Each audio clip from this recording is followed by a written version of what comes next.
नमस्कार दोस्तों, स्वागत है आप सभी का एक बार फिर से आपके अपने YouTube channel RPN 1 study point पर। दोस्तों, आप सभी की भारी मांग पर आपके लिए पेश है साइंस की एक बहुत ही महत्वपूर्ण क्लास, जो कि आपके PTT का जो पेपर होने वाला है उसके लिए बिल्कुल रामबाण सिद्ध होने वाली है। इस जो अपनी क्लास है ना दोस्तों, इस क्लास में अपन बात करेंगे एकदम साइंस के सभी टॉपिकों को लेकर, चाहे आपका केमिस्ट्री हो, चाहे फिजिक्स हो, चाहे बायोलॉजी हो, इन सभी आप सब्जेक्ट को इस क्लास में आप इंक्लूड पाएंगे। और दोस्तों साथ ही साथ आपको बहुत अतिरिक्त जानकारियाँ इस क्लास में देखने को मिलेगी। तो जल्दी से जल्दी दोस्तों वीडियो को लाइक कर दीजिए और सभी अपने साथियों के साथ वीडियो को एक बार शेयर कर देंगे। चाहे कोई सा भी सोशल मीडिया प्लेटफॉर्म आप यूज करते हैं, सभी सोशल मीडिया प्लेटफॉर्म पर एक बार इसको शेयर करना है, जिससे जो भी आपका भाई दोस्त रिश्तेदार PTT की तैयारी कर रहा है उस तक ये वीडियो जरूर पहुँच सके। चलिए शुरू करते हैं आज का बहुत ही महत्वपूर्ण सेशन दोस्तों, PTT 2023 के लिए साइंस की क्लास आपके सामने। चलिए पहला प्रश्न है दोस्तों, निम्नलिखित में से किस कृत्रिम मधुरक का माधुर्यमान सुक्रोज मतलब केन शुगर जो होती है उसकी तुलना में अधिकतम होता है। आपसे पूछा गया है दोस्तों, ऐसी कौन सी चीनी है जिसकी मिठास जो होती है ना दोस्तों, वो सुक्रोज अर्थात एक जो केन शुगर होती है उससे भी ज़्यादा मीठी होती है। आपके सामने चार ऑप्शन है। एक ऑप्शन है आपका सेक्रिन, दूसरा ऑप्शन है आपका एलिटेम, तीसरा ऑप्शन है आपका एस्पार्टेम, या फिर ऑप्शन नंबर डी है आपका सुक्रोलोज। आप देखेंगे जब दोस्तों चीनी के बारे में अपन देखते हैं ना, जो अपन चीनी वगैरह खाते हैं, ठीक है, तो जो शर्करा जो होती है दोस्तों वो कई प्रकार की होती है। इसकी जो मिठास होती है ना वो भी कई प्रकार की होती है दोस्तों। कई शर्करा बहुत ज़्यादा मीठी होती है, कई बहुत ज़्यादा फीकी होती है, ठीक है। इनमें भी है ना देखा जाता है, तो शर्करा की मिठास के आधार पर अपन अलग अलग चीनी को बांटते हैं, ठीक है। तो आपसे पूछा गया है दोस्तों, सुक्रोज से भी अधिकतम मीठी कौन सी होती है, तो आपको याद रखना है एलिटेम। कौन सी होती है दोस्तों? एलिटेम, ऑप्शन नंबर बी। अगला आपका महत्वपूर्ण प्रश्न है दोस्तों, पेयजल में तांबे की निर्धारित अधिकतम सांद्रता कितनी होती है दोस्तों? जो आपका पीने योग्य पानी होता है दोस्तों, उसमें तांबे की अधिकतम सांद्रता कितनी रखी गई है दोस्तों? 15 ppm, 12 ppm, 8 ppm या फिर 3 ppm? जी दोस्तों जल्दी से बताना है।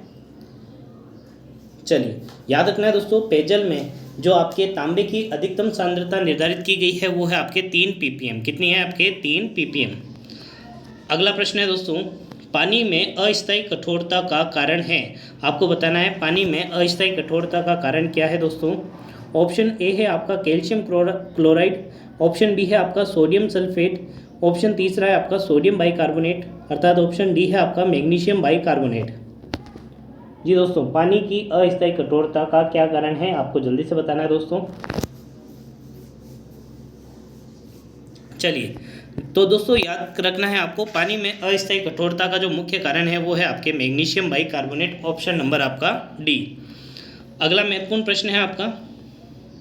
जी दोस्तों, बहुत ही अच्छे प्रश्नों से लेकर अपन बहुत मतलब लेवल के प्रश्नों तक अपन इस क्लास में बात करने वाले हैं। तो आपको क्या करना है, शुरू से एंड तक बने रहना है, आपको बहुत कुछ इस क्लास में सीखने को मिलेगा।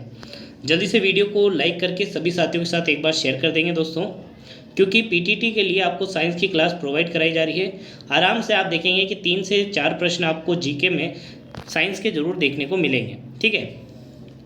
चलिए जी दोस्तों, चलिए अगला प्रश्न है आपका, रोगाणुरोधक गुणों को प्रदान करने के लिए निम्नलिखित में से किसको साबुन में मिलाया जाता है? आपने कई सारे साबुन का ऐड देखा होगा कि ये साबुन जो है 99.9% कीटाणुओं को मार देती है, ये 99% कीटाणुओं को मार देती है।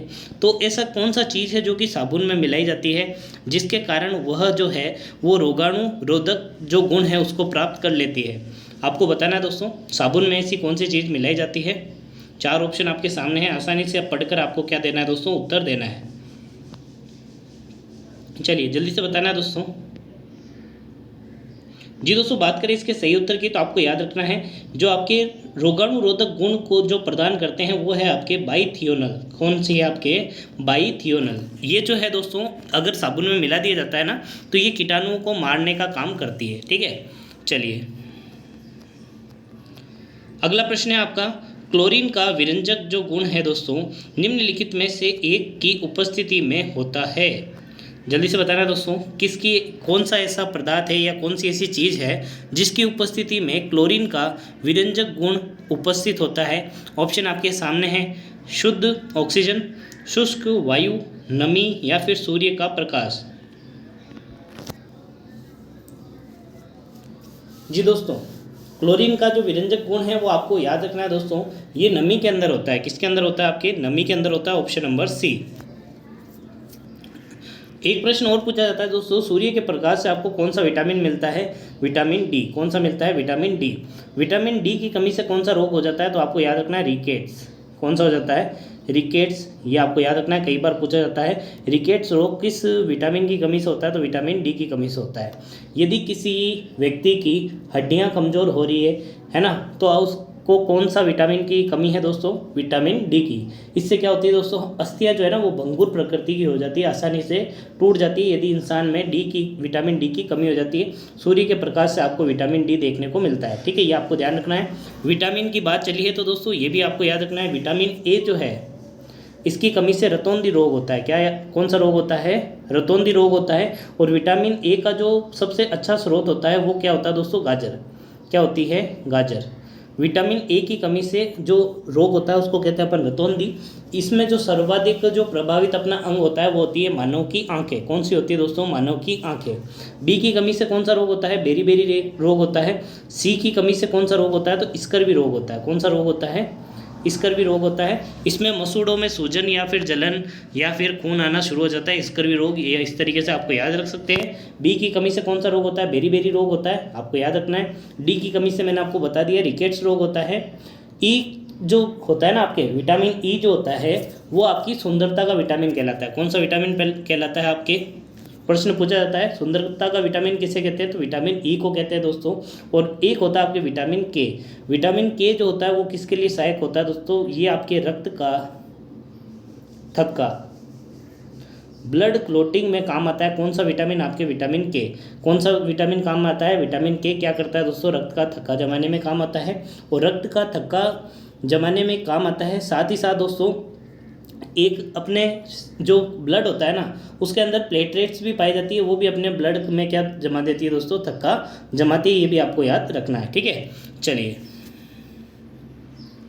अगला प्रश्न है आपका, निम्न में से कौन सा साबुन बनाने में काम नहीं आता है? आपके सामने 4 ऑप्शन दिए हुए हैं, आपको बताना है कौन सा अम्ल ऐसा है जिसको अपन साबुन बनाने में काम में नहीं लेते हैं। ऑप्शन ए है आपका स्टीयरिक अम्ल, ऑप्शन बी है आपका लोरिक अम्ल, ऑप्शन सी है आपका बेंजोइक अम्ल, ऑप्शन डी है आपका पामिटिक अम्ल। आपको बताना है कौन सा ऐसा अम्ल है जो आपके साबुन बनाने में काम नहीं आता है।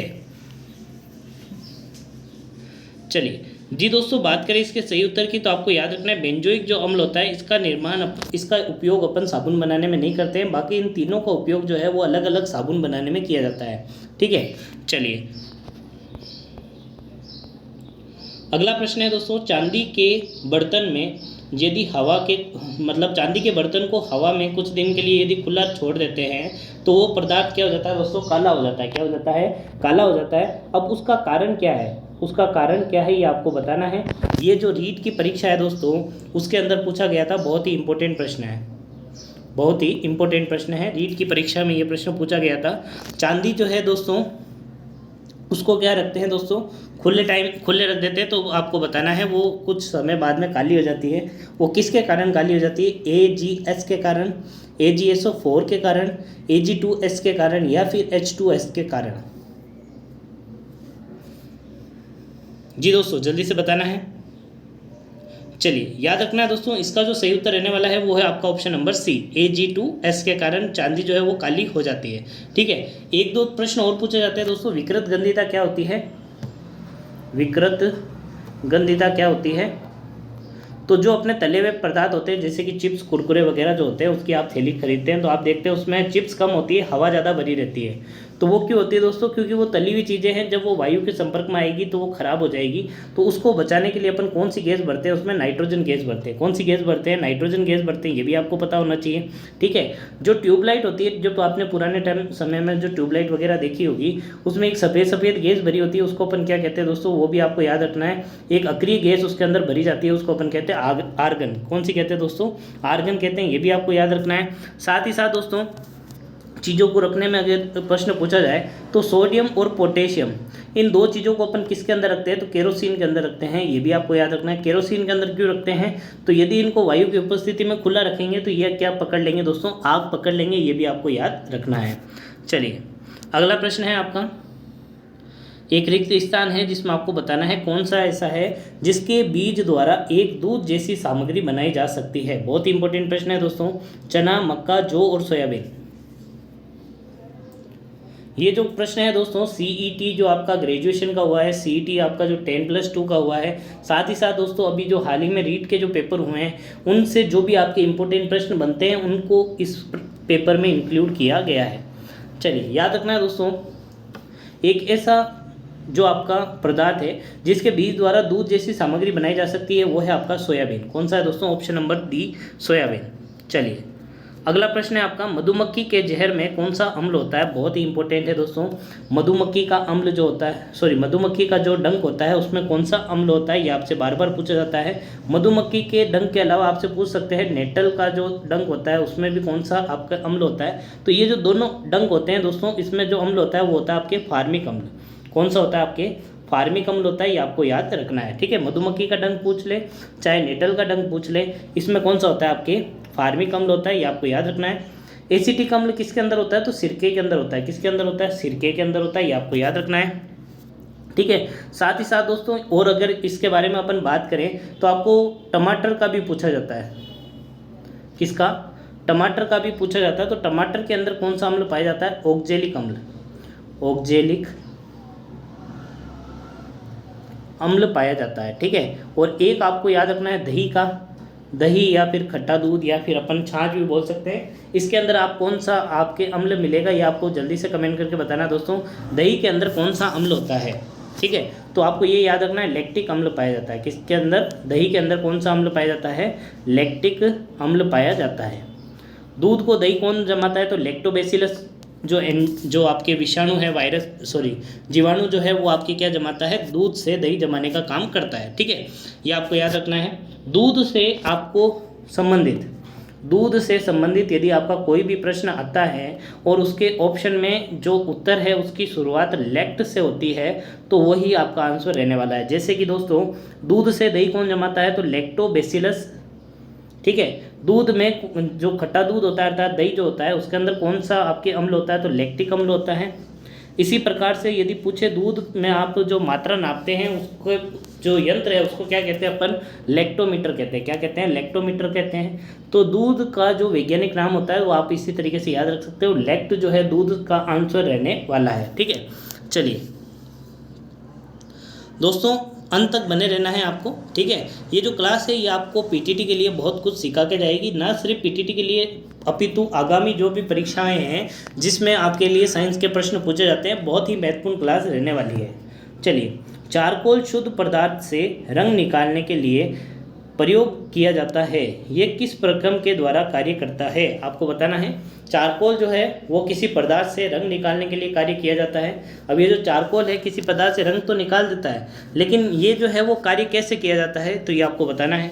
क्या इसके अंदर ऑक्सीकरण की क्रिया होती है, क्या अपचयन होती है, क्या अधिशोषण होता है या फिर विरंजन होता है। अच्छा प्रश्न है दोस्तों, जल्दी से बताना है आपको क्या इसका उत्तर रहने वाला है। चलिए बात करें इसके सही उत्तर की, तो आपको याद रखना है जो चारकोल है ना वो किसी चीज़ से रंग निकालने में प्रयोग किया जाता है, लेकिन इसमें एक गुण पाया जाता है वो है आपका अधिशोषण। क्या पाया जाता है दोस्तों, अधिशोषण। जिस कारण आप देखते हैं कि आजकल कई सारी जो क्रीम वगैरह होती है, फेस वॉश वगैरह होते हैं, जो आपके स्क्रब वगैरह होते हैं वो चारकोल के आते हैं, क्योंकि चारकोल के अंदर अधिशोषण का गुण पाया जाता है। ये क्या करता है, एब्जॉर्वेशन कर लेता है, जो भी मेल गंदगी वगैरह जो भी रहती है रंग वगैरह उसका क्या कर लेता है, अधिशोषण कर लेता है। इसलिए आजकल आप देखेंगे कि अधिकतर जो क्रीमें हैं वो साबुन वगैरह जो है, फेस वॉश वगैरह जो है वो अधिकतर किसके बनते हैं दोस्तों, चारकोल के बनते हैं। चलिए अगला प्रश्न है आपका, क्रिक के अनुसार आनुवांशिक सूचनाएं केंद्र के बाहर की ओर खाली जगह प्रवाह द्वारा प्रदत्त होती है। द्विपथीय, प्रतिलोम, एक पथीय या फिर चक्रीय। जी दोस्तों जल्दी से बताना है क्या इसका उत्तर रहने वाला है। जो आपकी आनुवांशिक सूचनाएं जो होती है वो केंद्र के बाहर किस पथ में जाती है, द्विपथ में जाती है, प्रतिलोम जाती है, एक पथीय जाती है या फिर चक्रीय जाती है। चलिए दोस्तों, याद रखना है आनुवांशिक जो सूचनाएं होती है ना, वो हमेशा कैसी जाती है, एक पतीय जाती है। कैसी जाती है, एक पद में जाती है, दो पद में नहीं जाती। ऐसा नहीं है कि पिता है उसके गुण पुत्र में आए और पुत्र के गुण किस में चले गए, पिता में। ऐसा थोड़ी होता है, एक पद में ही ये क्या होती है, ट्रेवल करती है, एक पतीय होती है। चलिए अगला प्रश्न, इस तरीके से याद रख सकते हैं आप। चलिए अगला प्रश्न है दोस्तों, मानव जाति में कितने लिंग गुणसूत्र पाए जाते हैं, 3, 4, 1, 2। चलिए गुणसूत्रों के जो भी प्रश्न बनते हैं उनके बारे में अपन चर्चा कर लेते हैं। मानव जाति में कुल कितने गुणसूत्र पाए जाते हैं, तो 23 जोड़ी। जोड़ी में बताएं तो 23 जोड़ी, और या फिर टोटल पूछे तो 46। ठीक है, कुल पूछे तो 23। ठीक है, 23 जोड़ी। यदि पूछे लिंग गुणसूत्र कितने पाए जाते हैं, तो 1 जोड़ी, और संख्या पूछेंगे तो कितनी, 2। यहाँ पर क्या पूछा है, कितने गुणसूत्र पाए जाते हैं, संख्या पूछी है तो वो कितने हैं दोस्तों, 2। यदि पूछे अलिंग जो गुणसूत्र है वो कितने पाए जाते हैं, तो वो है आपके 22 जोड़ी या फिर 44। ठीक है, ये आपको याद रखना है। चलिए, जो मानव में लिंग निर्धारण का जो गुणसूत्र होता है वो जो मादा के अंदर पाया जाता है वो है आपका XX, और जो नर के अंदर पाया जाता है जो लिंग युग्मक है वो पाया जाता है आपके XY। ये आपको याद रखना है। ठीक है, चलिए अगला प्रश्न है दोस्तों, ग्रेगर जॉन मेंडल ने किस कार्य पर कार्य करके आनुवांशिकता जो है उसके नियम को प्रतिपादित किया था। ग्रेगर जॉन मेंडल जो है दोस्तों, इनको आनुवांशिकता का जनक कहा जाता है, ये भी आपको याद रखना है। इन्होंने किस पौधे पर अपना अनुसंधान किया था, तो यह दोस्तों बताना जल्दी से, सरसों, समुद्री अर्चिन, मटर या फिर ब्रंगो। सभी जो बच्चे हैं उन्होंने 10वीं की किताब तो जरूर पढ़ी होगी। ठीक है, 10वीं में पूरा एक चैप्टर दिया हुआ है ग्रेगर जॉन मेंडल से रिलेटेड, और सभी जानते हैं ग्रेगर जॉन मेंडल जो है दोस्तों, उन्होंने किस पौधे पर प्रयोग करे थे, मटर के ऊपर प्रयोग किए थे। ठीक है, चलिए अगला प्रश्न बनता है दोस्तों, मेंडल के अनुसार एक द्विसंकर संकरण के द्वितीय संतति पीढ़ी का लक्षण प्रारूप क्या होगा। देखिए आपसे पूछा है दोस्तों, द्विसंकर संकरण मतलब दो गुणों का जब बीच में संकरण करवाया जाता है तो द्वितीय संगति जो संतति है दोस्तों उसके अंदर लक्षण प्रारूप क्या होगा, 1:2:1 या फिर 9:3:3:1, 15:1 या फिर 3:1। जी दोस्तों, चलिए ये आपको अनुपात याद रहना चाहिए दोस्तों, 9:3:3:1। ये क्या है दोस्तों, जो द्विसंकर होता है उसके द्वितीय संतति पीढ़ी का लक्षण प्रारूप का अनुपात है दोस्तों। चलिए अगला प्रश्न है दोस्तों, पीतल में क्या क्या होते हैं। पीतल एक मिश्र धातु होती है। पीतल क्या होती है दोस्तों, एक मिश्र धातु होती है। तो वो किन दो चीज़ों से मिलकर बनी होती है, तो इसके लिए आपको याद रखना है पिताजी। क्या याद रखना है, पिताजी। पीतल से क्या याद रखना है आपको, पिताजी। तो पी से क्या बन जाएगा आपका पीतल, ता से क्या बन जाएगा तांबा, और जी से क्या बन जाएगा आपका जिंक या फिर जस्ता। ठीक है, तो पिताजी पीतल किस किस से बनता है, तांबा प्लस जिंक या फिर जस्ते से। ठीक है, जिंक या फिर जस्ता एक ही चीज़ है, तो ऑप्शन नंबर जो सी है वो इसका सही उत्तर हो जाएगा। ठीक है, चलिए तांबा और टिन मिलके क्या बनाता है दोस्तों, कांसा बनाता है। क्या बनाता है, कांसा बनाता है। ये भी प्रश्न पूछा जाता है, ये आपको याद रखना है। तांबा व सोना कब मिलाया जाता है, तो आप जानते हैं जो सोना जो होता है वो कुल जो होता है 24 कैरेट का होता है। कितने का होता है, 24 कैरेट का होता है। लेकिन 24 कैरेट के सोने से आभूषण जो होती है, ज्वेलरी जो होती है वो नहीं बना सकते, तो उसमें थोड़ी बहुत मात्रा में क्या मिला दिया जाता है, तांबा मिला दिया जाता है या फिर चांदी थोड़ी मात्रा में मिला दी जाती है। तो उसको कुल अगर देखा जाए तो कम से कम आपको 22 कैरेट तो करना ही पड़ता है। उसके बाद ही आप सोने से क्या बना सकते हो दोस्तों, आभूषण बना सकते हो। ठीक है, चलिए एक चीज़ और पूछी जाती है साइंस में, यशद लेपन क्या होती है। यशद लेपन क्या होती है, तो जो लोहा होता है दोस्तों उसको जंग से बचाने के लिए उसके ऊपर जिंक की परत चढ़ा दी जाती है, उसको अपन क्या कहते हैं, यशद लेपन कहते हैं। यशद लेपन में प्रश्न पूछा जाता है कि यशद लेपन में किसका लेप चढ़ाया जाता है, तो जिंक का। किसके ऊपर, लोहे के ऊपर, है ना। आप देखते हैं लोहा जो होता है उसको जब पानी में या फिर आर्द्र जो ऐसी नमी वाली जगह पर रखते हैं तो उस पर जंग लगने लग जाता है, तो कुछ लोग उस पर पेंट कर देते हैं, कुछ लोग जो होते हैं वो उस पर जिंक की परत चढ़ा देते हैं जिससे उस पर जंग नहीं लगता है। तो इस प्रक्रिया को अपन क्या कहते हैं, यशद लेपन कहते हैं। चलिए अगला प्रश्न है आपका, किसी पदार्थ की जो कठोरता है वो किस पर निर्भर करती है, इसके अणुओं के मध्य दूरी पर, इसकी जो अणुओं की जो व्यवस्था होती है उस पर, इसके अणुओं का आकार होता है उस पर, या फिर इसके अणुओं के भार पर। चलिए बात करें इसके सही उत्तर की, तो आपको याद रखना, आपने बचपन में एक चित्र पढ़ा होगा, ऐसे छोटी किताबों में आता है दोस्तों। चलिए ये तीन आपको स्ट्रक्चर बताए होंगे कि एक तरफ आपको बताया होगा ठोस, एक तरफ आपको बताया होगा द्रव, और एक तरफ आपको बताया होगा गैस। द्रव क्या होता है दोस्तों? लिक्विड अवस्था जो होती है उसको द्रव कहते हैं, और जो द्रव्य होता है वो पदार्थ को कहते हैं। किसको कहते हैं? द्रव्य जो होता है वो पदार्थ को कहते हैं। द्रव्य की तीन अवस्था होती है, ठोस, द्रव और गैस। ठीक है, ये आपको याद रखना है। ठोस में आपको बताया होगा जो अणु होते हैं बिल्कुल पास पास होते हैं। कैसे होते हैं? बिल्कुल पास पास होते हैं, चिपके हुए रहते हैं। ठीक है। द्रव्य में आपको बताया होगा जो थोड़े बहुत क्या होते हैं, दूर दूर होते हैं। और जो गैस होती है इसमें बिल्कुल ही दूर दूर होते हैं, है ना। आपको ये डायग्राम आपको ज़रूर बताया होगा। तो यदि पदार्थ की जो कठोरता है वो किस पर निर्भर करती है? उसके अणु जो है ना, उनके बीच की जो मध्य दूरी है वो कम होनी चाहिए। जितनी दूरी कम होगी उतना ही वो क्या होता रहेगा? ठोस होता रहेगा। ठीक है, चलिए अगला प्रश्न है दोस्तों, समान परमाणु संख्या वाले जो आपके न्यूक्लियोइड है वो क्या कहलाते हैं? समपरासरी, समस्थानिक, समाव्यय या फिर समभार? जी दोस्तों, चलिए बात करें इसके सही उत्तर की, तो आपको याद होना चाहिए दोस्तों उसको क्या कहते हैं? समस्थानिक कहते हैं। आपने आधुनिक आवर्त सारणी पढ़ी होगी जिसके अंदर आपने कुछ ऐसी दो लाइनें यहाँ देखी होगी, फिर इस तरीके से बीच में एक ब्लॉक आता है, फिर इस तरीके से एक और ब्लॉक बनता है, और नीचे की तरफ दो लाइनें और रहती है। ठीक है, इस तरीके से आपने आधुनिक आवर्त सारणी को जरूर देखा होगा। ठीक है, ये हालांकि बटे में हैं काफ़ी सारे, ये मान सकते हैं। इस तरीके से आपने आधुनिक सारणी बनी हुई देखी होगी। इसमें जो पहला जो होता है वो होता है एस ब्लॉक। कौन सा होता है दोस्तों? S block. जो ये आपकी दो डंडियाँ जो आपको खड़ी दिख रही है इसको अपन कहेंगे एस ब्लॉक, इसको अपन कहेंगे पी ब्लॉक, बीच वाले को कहेंगे अपन डी ब्लॉक, और नीचे वाले को कहेंगे अपन एफ ब्लॉक। ठीक है, तो ये जो एफ ब्लॉक होते हैं ना, इसके अंदर किसको रखा जाता है दोस्तों? समस्थानिक को रखा जाता है।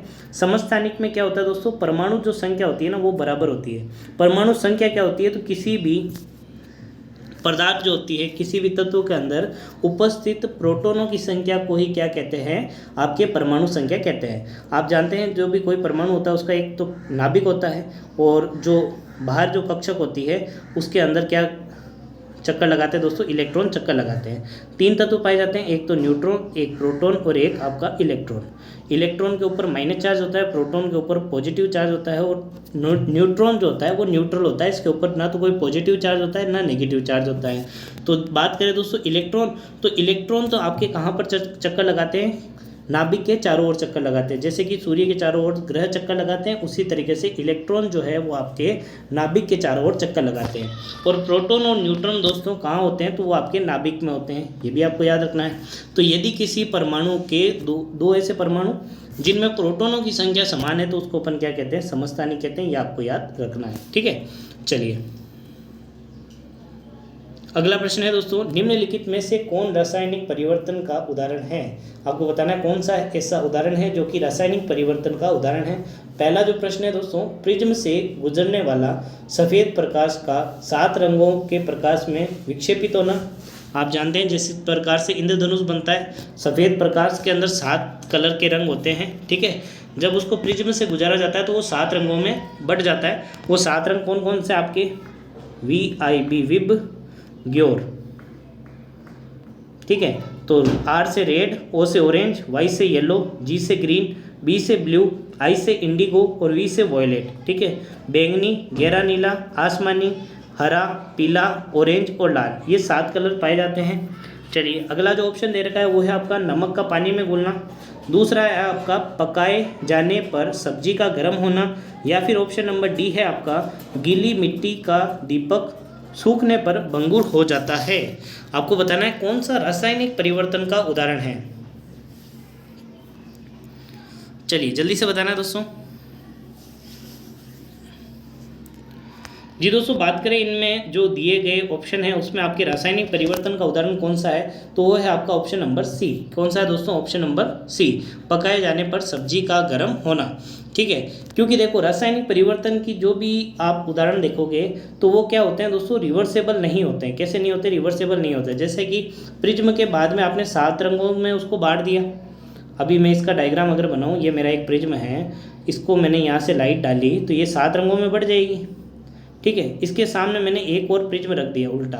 ठीक है, अब ये 7 रंग जब इसमें प्रवेश करेंगे तो बाहर जो लाइट निकलेगी वो कितने रंग की निकलेगी, वापस सफ़ेद रंग की निकल जाएगी। ठीक है, नमक में पानी घोला, अब यदि मैं उस पानी को वापस सुखाऊंगा तो पानी तो वेपर बन के उड़ जाएगा, पानी तो वाष्प बन के उड़ जाएगा, पीछे क्या रह जाएगा, नमक रह जाएगा।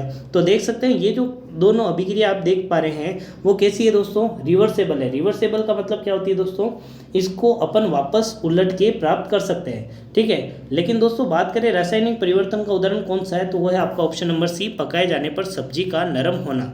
आपने सब्जी को, गर्म नहीं था नरम है, ठीक है, आपने सब्जी को पकाया, वो नरम होगी। आपने आलू की सब्ज़ी बनाई, ठीक है, आलू को काट के आलू की सब्ज़ी बना दी। अब आपसे कहा जाए आप वापस इस आलू की सब्ज़ी से वापस आलू को लेके आइए, तो कैसे लेके आ सकते हैं दोस्तों, नहीं ला सकते ना।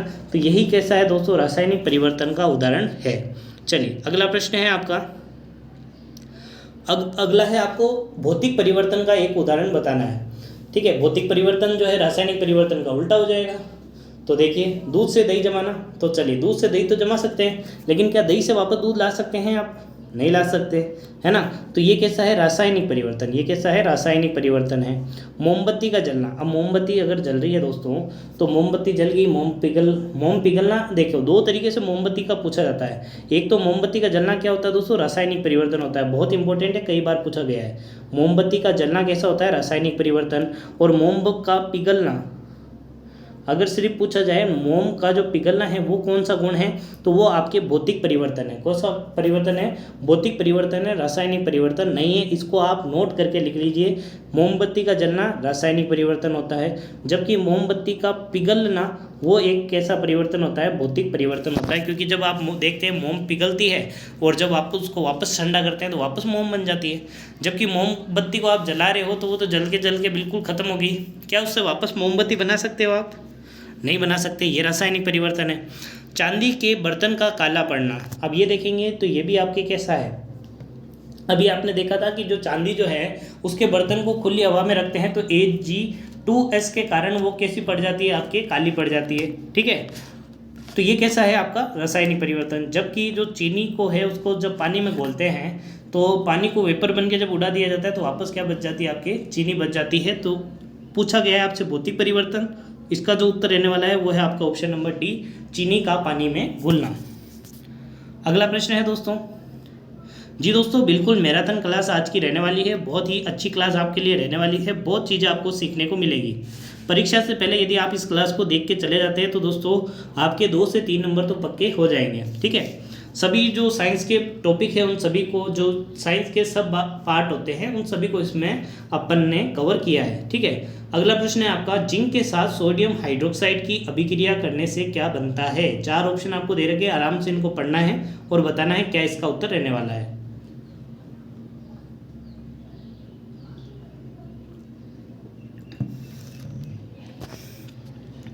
जी दोस्तों बात करें इसके सही उत्तर की तो आपको देखो, इस अभिक्रिया को ही नहीं, मैं सभी अभिक्रिया बता देता हूँ इस तरीके की। यदि आप कोई भी धातु की क्रिया किसी भी अम्ल या फिर क्षार से करवाएंगे, किसी भी धातु की अभिक्रिया किसी भी अम्ल या फिर क्षार से करवाएंगे तो एक तो आपको मिलेगा क्या, लवण मिलेगा, और एक आपको मिलेगी हाइड्रोजन गैस। क्या मिलेगी, हाइड्रोजन गैस। ये एकदम आपको याद रखना है, धातु की अभिक्रिया अम्ल या फिर क्षार से करवाते हैं तो क्या मिलेगा आपको, या तो लवण मिलेगा या फिर क्या मिलेगा, क्षार मिलेगा। ठीक, सॉरी लवण मिलेगा और आपको हाइड्रोजन गैस देखने को मिलेगी। तो देखेंगे हाइड्रोजन गैस यहाँ भी देखने को मिल रही है, हाइड्रोजन गैस यहाँ भी देखने को मिल रही है, यहाँ पर आपको नहीं देखने को मिल रही और ये भी आपको नहीं देखने को मिल रही। तो हो सकता है कि या तो ऑप्शन नंबर 1 हो या फिर ऑप्शन नंबर 2 हो। ठीक है, धातु की अभिक्रिया आप किसी भी अम्ल क्षार से कराओगे तो क्या मिलेगा आपको, लवण और गैस, तो वो हाइड्रोजन गैस मिलेगी। अब बात करें अपन ने क्या मिला है दोस्तों, जिंक, और बात करें अगला क्या है आपका, सोडियम हाइड्रोक्साइड। क्या है, सोडियम हाइड्रोक्साइड। तो अब देखेंगे अपन क्या क्या मिलेगा। तो सोडियम जो है जिंक से क्रिया करके क्या बना लेगा, सोडियम जिंकेट और हाइड्रोजन गैस। अच्छा यहाँ पर देखिए हाइड्रोक्साइड गैस लिख रखा है, क्या दिया हुआ है आपको, हाइड्रोक्साइड गैस दिया हुआ है, तो ये भी आपका गलत हो जाएगा। यदि आपको हाइड्रोजन गैस ही याद है तो भी आप ऑप्शन नंबर बी को सही करके आ जाएंगे, ऑप्शन नंबर बी जो है इसका सही उत्तर हो जाएगा। अब दोस्तों अपन ने अभी बात की अम्ल और क्षार के बारे में, तो चलिए अम्ल और क्षार के बारे में अपन और चर्चा करते हैं। अम्ल और क्षार जो होते हैं दोस्तों, इसके बीच में अंतर पूछा जाता है। तो एक अंतर आप सभी जानते हैं, अम्ल जो होते हैं वो स्वाद में खट्टे होते हैं, क्षार जो होते हैं वो स्वाद में कड़वे होते हैं। अम्ल और क्षार को मिलाते हैं तो एक नया पदार्थ बनता है, उसको अपन कहते हैं लवण, लवण तथा जल। लवण तथा जल, इस अभिक्रिया को अपन उदासीनीकरण अभिक्रिया कहते हैं। अम्ल और क्षार मिलके लवण और जल बनाते हैं, ये इसको सही कर लेना, लवण और जल लिखा हुआ है, ठीक है। अम्ल और क्षार मिलके लवण और जल बनाते हैं, इस प्रक्रिया को अपन क्या कहते हैं, उदासीनीकरण अभिक्रिया कहते हैं। अम्ल जो होते हैं उसकी जो पीएच वैल्यू होती है, पीएच क्या होता है दोस्तों, पीएच एक स्केल होती है जिससे अपन को पता चलता है कि पदार्थ खट्टा है या कड़वा है, अम्लीय है या फिर क्षारीय है। तो अम्ल जो होती है उसकी जो पीएच होती है वो 0 से 7 तक होती है, और क्षारीय जो होती है उसकी जो पीएच होती है वो 7 से अधिक और 14 से 14 तक होती है, ठीक है। 7 अगर किसी की पीएच है, मैं 7 से कम कह रहा हूँ है ना, 0 से 7 के बीच में होती है, 7 से 14 तक होती है, ठीक है। अगर किसी की पीएच 7 है ना, तो वो ना तो अम्लीय है ना फिर वो क्षारीय है, ठीक है। शुद्ध जल की जो पीएच है वो कितनी होती है, 7 होती है, ये भी आपको ध्यान रखना है। इसी तरीके से आपको याद रखना है दोस्तों, अम्ल और क्षार की प्रकृति जानने के लिए अपन एक चीज़ का यूज करते हैं, वो है आपका लिटमस पत्र। क्या है आपका, लिटमस पत्र। तो ये जो लिटमस पत्र होता है ना दोस्तों, ये एक प्राकृतिक सूचक होता है।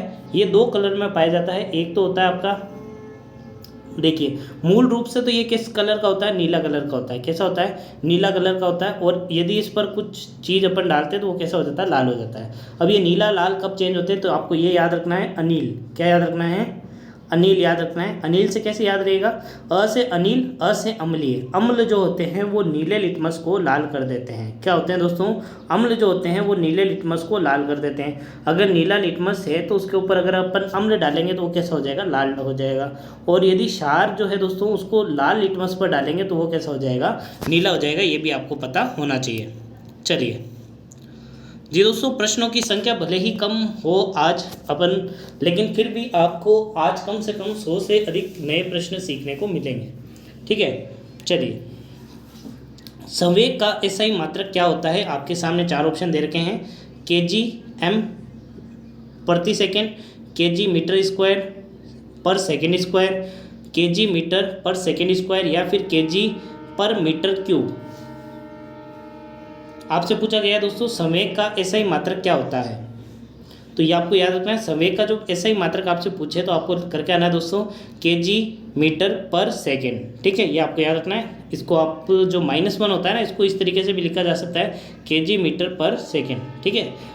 चलिए अगला प्रश्न है आपका, सदिश राशि पहचानिए। आपको बताना है सदिश राशि कौन सी है, दाब, संवेग, दूरी और ताप। सदिश राशियाँ कौन सी होती है, ऐसी राशियाँ जिसको बताने के लिए दिशा का भी आपको बताना पड़ता है, ठीक है। जिसको व्यक्त करने के लिए परिणाम के साथ साथ दिशा की भी जरूरत होती है, उसको अपन क्या कहते हैं, सदिश राशियाँ कहते हैं। दाब, संवेग, दूरी, ताप, कौन सी इसमें से आपको बताना है सदिश राशि है। चलिए याद रखना है दोस्तों, संवेग जो है आपका वो इसमें संवेग राशि का उदाहरण, सदिश राशि का उदाहरण है, ठीक है। चलिए अगला प्रश्न है दोस्तों, फ़ारेनहाइट जो तापमापी होती है उसके ऊपर पानी का क्वथनांक कितना होता है। बहुत इंपॉर्टेंट प्रश्न है दोस्तों। फ़ारेनहाइट जो तापमापी होती है उसमें पानी का क्वथनांक कितना होता है, 32 degree Fahrenheit, 87 degree Fahrenheit, 100 degree Fahrenheit, या फिर 212 डिग्री फ़ारेनहाइट। अपन देखो मुख्य रूप से, हालांकि 4 तरीके से तापमान अपन नापते हैं, लेकिन आपके जो मुख्य रूप से 3 तरीके के जो तापमापी होते हैं उनसे आपके बारे में पूछा जाता है। एक पैमाना होता है फ़ारेनहाइट पैमाना, एक होता है डिग्री सेल्सियस पैमाना, और एक होता है आपके जो केल्विन जो होती है उसको अपन कहते हैं। ये जो होती है ना ताप मापने की एसआई यूनिट होती है ना। जो वैज्ञानिक लोग होते हैं वो ताप किस में नापते हैं, केल्विन में नापते हैं। चलिए अब बात करें पानी के क्वथनांक का, जो फ़ारेनहाइट में होता है वो कितना होता है, 212 डिग्री फ़ारेनहाइट। अगर मैं पूछूं कितने डिग्री पर पानी उबलने लगता है दोस्तों, तो दोस्तों अगर सेंटीग्रेड में पूछूं तो आपको याद रखना है 100 डिग्री सेंटीग्रेड पर पानी उबलने लगता है। और यदि मैं पूछूं कितने डिग्री सेल्सियस पर पानी जो है वो जम जाता है, तो वो आपको याद रखना है 0 डिग्री सेंटीग्रेड, ठीक है। केल्विन जो होता है ना वो आपको बहुत ही अच्छी तरीके से याद होगा, 273 है ना, 273 केल्विन जो होता है वो किसके बराबर होता है, 0 डिग्री के सेल्सियस के बराबर होता है। तो यदि आपको सेल्सियस से केल्विन में जाना है तो प्लस कर दो 273, क्या कर दो 273। जैसे कि अगर मैं पूछूं 100 डिग्री सेल्सियस में कितने केल्विन होते हैं, तो 100 + 273 बराबर कितना हो जाएगा, 373 केल्विन। ठीक है, इस तरीके से आप याद रख सकते हो। चलिए अगला प्रश्न है आपका, निम्नलिखित में से किस यंत्र के द्वारा हवा में आर्द्रता का मापन किया जाता है। बहुत ही इंपॉर्टेंट प्रश्न है दोस्तों। आर्द्रता का मापन करने वाले यंत्र को क्या कहते हैं, तो आपको याद रहना चाहिए दोस्तों, उसको अपन कहते हैं हाइग्रोमीटर। क्या कहते हैं अपन, हाइग्रोमीटर कहते हैं। ऑप्शन नंबर आपका ऑप्शन नंबर बी। ठीक है, हाइग्रोमीटर, आर्द्रता का मापन करने वाला यंत्र हाइग्रोमीटर। चलिए अगला प्रश्न है दोस्तों, खाली जगह जो है आपको बताना है, मापने के लिए हाइग्रोमीटर का प्रयोग किया जाता है। तो अभी अपन देख चुके हैं, आर्द्रता का जो स्तर होता है उसको मापने के लिए अपन किसका यूज करते हैं, हाइग्रोमीटर का प्रयोग करते हैं। चलिए अगला प्रश्न है आपका, त्वरण को मापने के लिए कौन सी इकाई यूज में ली जाती है, मीटर पर सेकेंड, मीटर पर सेकेंड स्क्वायर, मीटर पर सेकेंड क्यूब या फिर किलोमीटर पर सेकेंड। जी दोस्तों जल्दी से बताना है। चलिए त्वरण क्या होता है दोस्तों, वेग में परिवर्तन की दर को क्या कहते हैं दोस्तों, त्वरण कहते हैं। एक्सेलरेशन बोलते हैं, वेग में परिवर्तन की दर को क्या कहते हैं, त्वरण कहते हैं। ठीक है, त्वरण की यदि इकाई पूछी जाए, यूनिट पूछी जाए, तो आपको याद रखना है वो होती है आपके मीटर पर सेकेंड स्क्वायर। कितनी होती है, मीटर पर सेकेंड स्क्वायर। इस तरीके से भी लिखा जा सकता है, ms माइनस इसकी पावर -2, इस तरीके से भी लिखा जा सकता है। ठीक है, यदि वेग की पूछी जाए तो क्या होती है, मीटर पर सेकेंड। ये तो किसकी है, वेग की, और ये किसकी है, आपके त्वरण की। ठीक है, और दूरी की पूछेंगे तो कितनी होती है, मीटर होती है, ये भी आपको याद रखना है। ठीक है, समय की कितनी होती है, सेकंड होती है, ये भी आपको याद रखना है। चलिए अगला प्रश्न है दोस्तों, जूल निम्नलिखित में से किसकी इकाई है। जूल में आप क्या नापते हैं दोस्तों, तापमान, बल, ऊर्जा या फिर दाब। चलिए जल्दी से बताना दोस्तों। चलिए बात करें दोस्तों तापमान की, तो तापमान की अभी मैंने आपको मुख्य रूप से 3 यूनिट बता दी है। केल्विन जो होती है इसकी एसआई यूनिट होती है, केल्विन आपको जरूर याद रखनी है। बल की आपको याद रखनी है, न्यूटन होती है। क्या होती है, न्यूटन होती है। ऊर्जा जो होती है, ऊर्जा की जो यूनिट होती है उसको अपन क्या कहते हैं, जूल बोलते हैं, ये भी आपको याद रखना है। और दबाव की जो यूनिट होती है उसको अपन पास्कल बोलते हैं, ये भी आपको याद रखना है। 4 आपको एसआई यूनिट मैंने आपको बता दी। ठीक है, यूनिट मैंने आपको बता दी। एसआई जो यूनिट होती है ना वो कुल 7 होती है, ये भी आपको याद रखना है। चलिए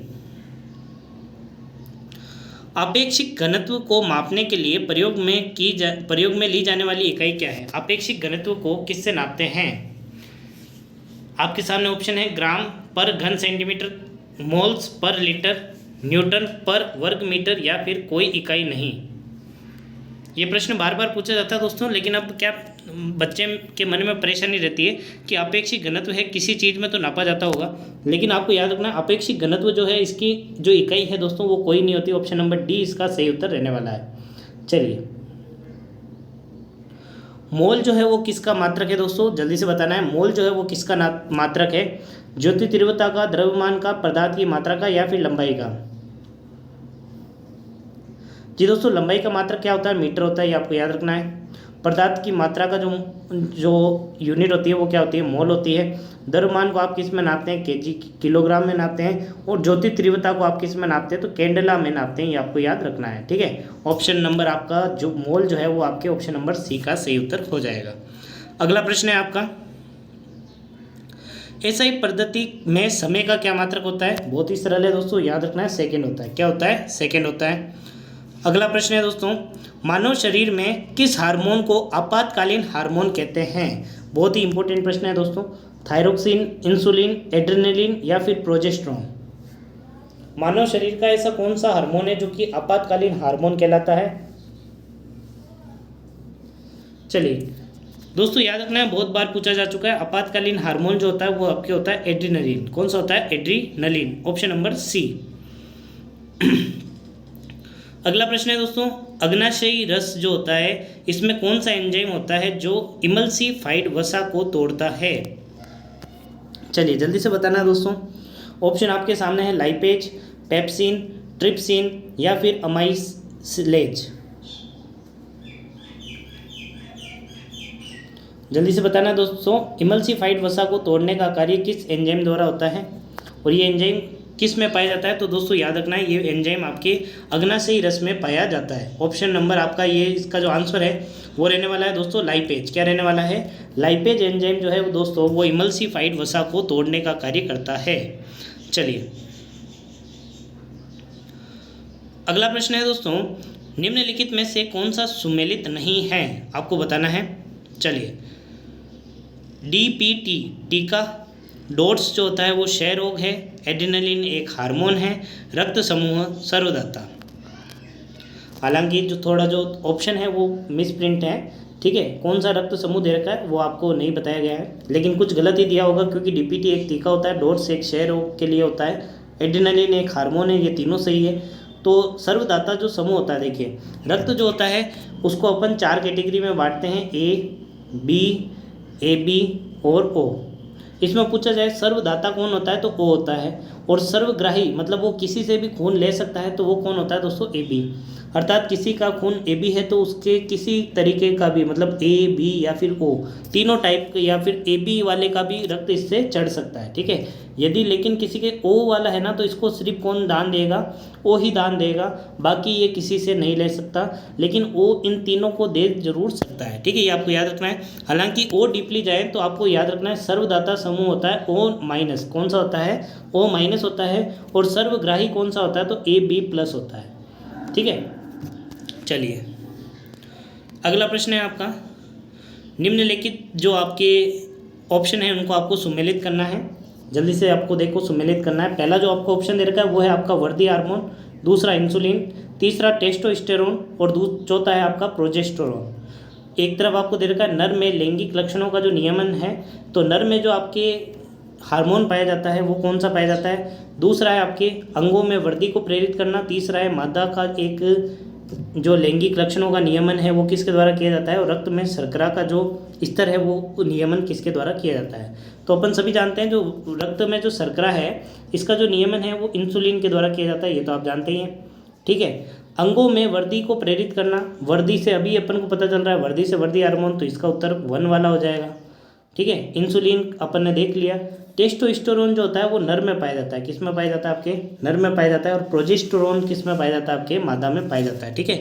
ऑप्शन नंबर आप सभी मैच कर लीजिएगा, ये इसका सही उत्तर रहने वाला है। चलिए अगला प्रश्न है दोस्तों, मनुष्य में लाल रक्त जो कणिकाएं होती है अर्थात आरबीसी जो होती है उनका जो औसत जीवन काल है वो कितना होता है? 160 दिन, 120 दिन, 80 दिन या फिर 40 दिन। जो मनुष्य का जो रक्त होता है उसमें 3 तरीके के कण पाए जाते हैं, एक है आपके आरबीसी, एक है डब्ल्यूबीसी, एक है आपके प्लेटलेट।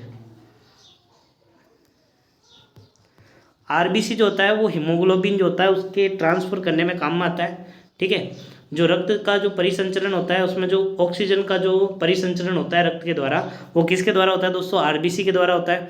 इनका जो जीवन काल होता है उसको अपन कितने दिन मानते हैं? 120 दिन मानते हैं, ठीक है।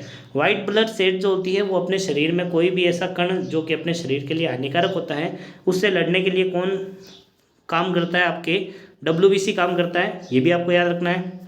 प्लेटलेट जो होती है वो रक्त में थक्का जमाने में काम आती है, ठीक है। एक अपने विटामिन के भी पढ़ा, विटामिन के भी क्या काम करता है? रक्त का थक्का जमाने में काम आता है। चलिए अगला प्रश्न है दोस्तों, मनुष्य के शरीर का जो कठोरतम पदार्थ जो होता है वो क्या है दोस्तों? केरोटीन, हड्डी, दांतों का इनेमल या फिर अमीनो अम्ल। तो दोस्तों याद रखना है शरीर का जो सबसे कठोर अंग जो होता है वो होता है दांतों का इनेमल। क्या होता है? दांतों का इनेमल, ये आपको याद रखना है। चलिए अगला प्रश्न है दोस्तों, मानव शरीर में ग्लूकोज किस रूप में संग्रहित होता है? ग्लूकोज जो होता है दोस्तों वो किस रूप में संग्रहित होता है? स्टार्च, ग्लाइकोजन, फ्रैक्टोज या फिर माल्टोज। ये सभी शर्करा के रूप है दोस्तों। ग्लूकोज जो होता है जो शरीर के अंदर किस रूप में संग्रहित होता है? तो आपको याद रखना है ग्लाइकोजन। किसके रूप में? ग्लाइकोजन के रूप में संग्रहित होता है मानव शरीर में, ठीक है।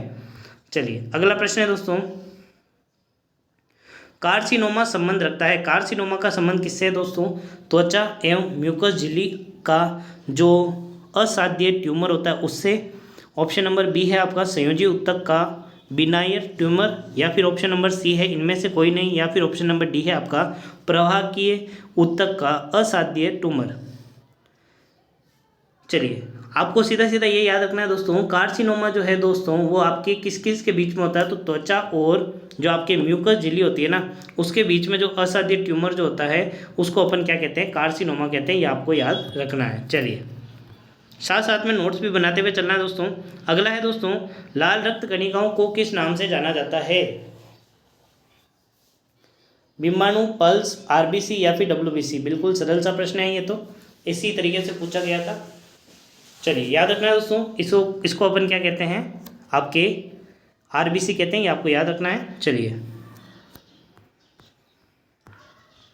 आयोडीन की कमी से हुआ गलगन रोग किस ग्रंथि में वृद्धि करता है?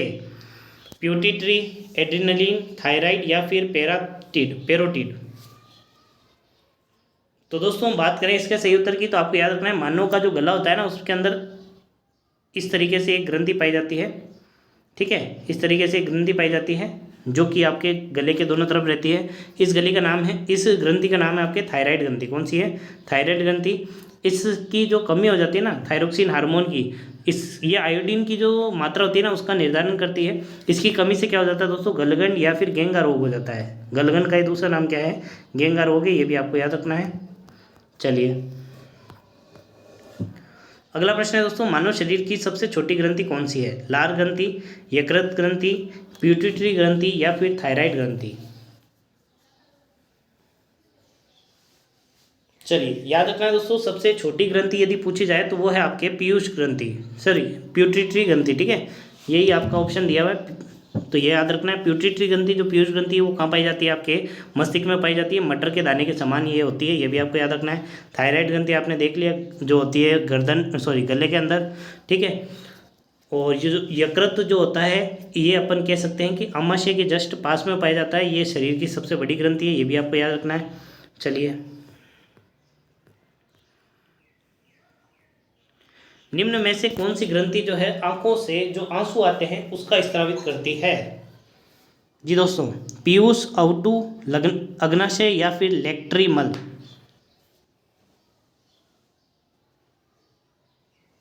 जी दोस्तों, बात करें इसके सही उत्तर की, तो आंखों से आंसू आने में कौन सहायक है? तो आपको याद रखना है लेक्ट्रीमल। कौन सा है आपका? लेक्ट्रीमल।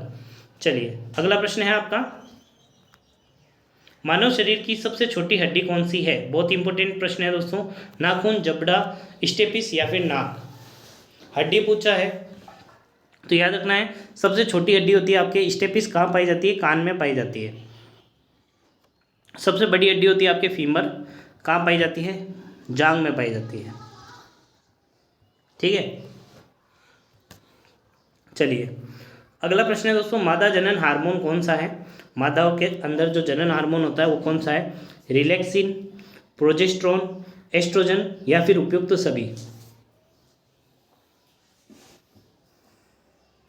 जी दोस्तों, आपने एस्ट्रोजन और प्रोजेस्टेरोन तो नाम सुना ही होगा, लेकिन दोस्तों याद रखना है मादा जनन हार्मोन में एक हार्मोन और होता है, उसका नाम है रिलैक्सिन हार्मोन।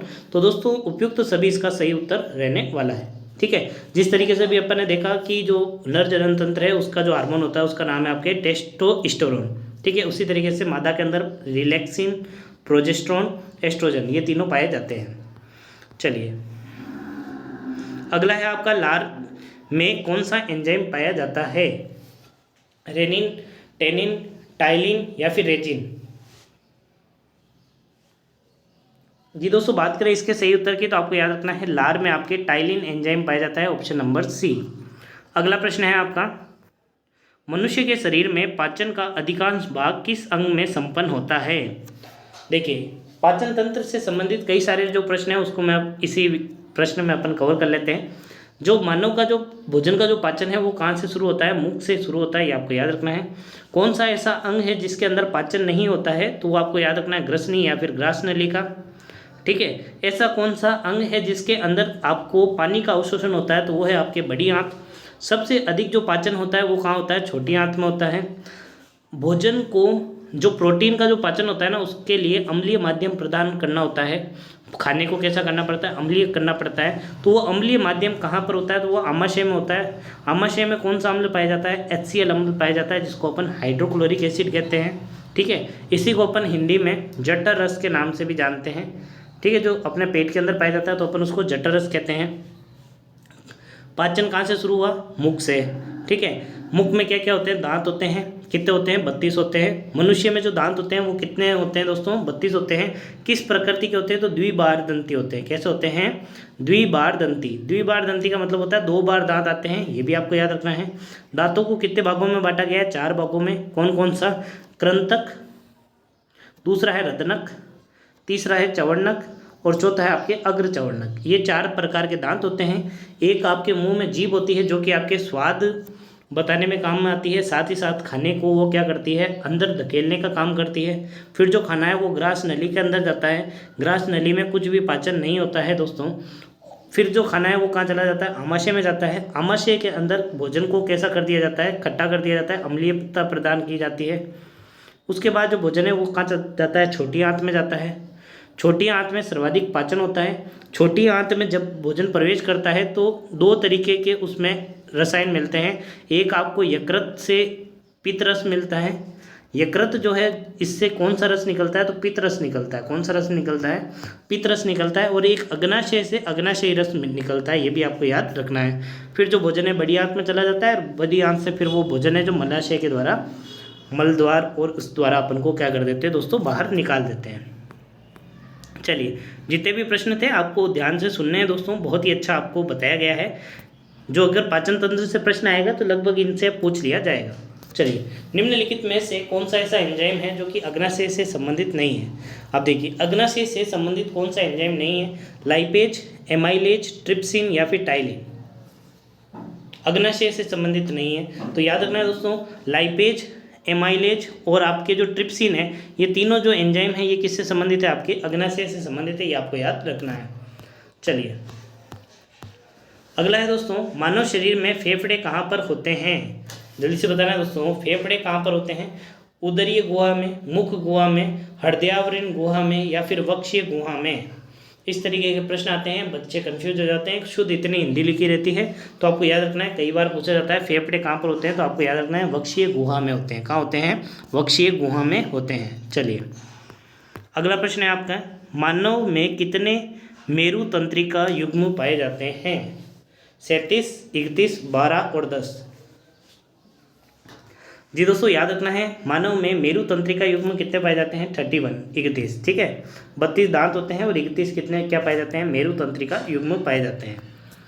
अगला प्रश्न है दोस्तों, जठर शोथ या फिर इसको अपन कह सकते हैं गैस्ट्राइटिस मानव शरीर के किस भाग को प्रभावित करता है? उदर को, पेट, पैर को, त्वचा को या फिर फेफड़े को? अभी अपन ने पाचन तंत्र के अंदर देखा, जो अपना जो खाना है उसको, उसके अंदर प्रोटीन का पाचन होने के लिए उसको अम्लीय बनाना पड़ता है, तो वो आमाशय में जाके वहाँ पर जठर रस मिलता है ना। तो आमाशय में जब जठर रस मिलता है तब वो भोजन कैसा हो जाता है? खट्टा हो जाता है। इस तरीके से भी अपन ने देखा। तो जो जठर शोथ होता है वो मानव के किस भाग को प्रभावित करता है? तो उसका जो उत्तर हो जाएगा वो क्या हो जाएगा? उदर हो जाएगा, ठीक है। आपने कई बार देखा होगा कि जो आप अधिक समय में या तो ज़्यादा खाना खा लेते हैं या फिर कई टाइम तक भूखे रहते हैं तो आपको एसिडिटी की प्रॉब्लम हो जाती है। तो आप क्या करते हैं? मिल्क ऑफ मैग्नीशिया लेना शुरू करते हैं या फिर इनो वगैरह ऐसी चीज़ें लेने लगते हैं। तो वो क्या करता है? पेट की जो अम्लीयता होती है, और जो आप ले रहे हो मैग्नीशियम ऑक्साइड, जो मिल्क ऑफ मैग्नीशिया है, वो कैसा होता है? क्षारीय होता है। तो ये दोनों क्रिया करके कैसा माध्यम बना देते हैं? आपके लवणीय माध्यम बना देते हैं और आपके जो पेट की जो आपकी एसिडिटी की प्रॉब्लम है वो कैसी हो जाती है? सॉल्व हो जाती है, ठीक है। तो ये भी आपको याद रखना है, ठीक है। तो इस प्रकार आपको याद रखना है, मिल्क ऑफ मैग्नीशिया ये क्या होते हैं? एंटासिड होते हैं। कैसे होते हैं? एंटासिड होते हैं, ये भी आपको याद रखना है। एंटासिड क्या होते हैं? जो कि आपके एसिडिटी को दूर करते हैं, ठीक है। तो चलिए दोस्तों, आज के लिए बस इतना ही। उम्मीद करते हैं आपको आज की क्लास पसंद आई होगी। क्लास पसंद आई है तो वीडियो को लाइक करें। लगभग 1 घंटे की क्लास आपकी होने वाली है दोस्तों। इस 1 घंटे की क्लास में हालांकि अपन ने ऑफिशियल रूप से 50 प्रश्नों को लिखा है, लेकिन दोस्तों मैंने इसके अलावा भी आपको कई सारे प्रश्न इसमें सुनाए हैं, कई सारे बोल के आपको बताए है ना। यदि आपको क्लास पसंद आई है तो वीडियो को लाइक करें, कमेंट करके जरूर बताएं क्लास कैसी लगी है, कितना कितना आपको सीखने को मिला है। साथ ही साथ वीडियो पसंद आया तो वीडियो को अपने सभी साथियों के साथ शेयर करना है, और यदि चैनल पर नए हैं तो चैनल को सब्सक्राइब करना और बेल आइकन को दबाना बिल्कुल भी नहीं भूलना है, ठीक है दोस्तों। तैयारी करते रहिए, धन्यवाद।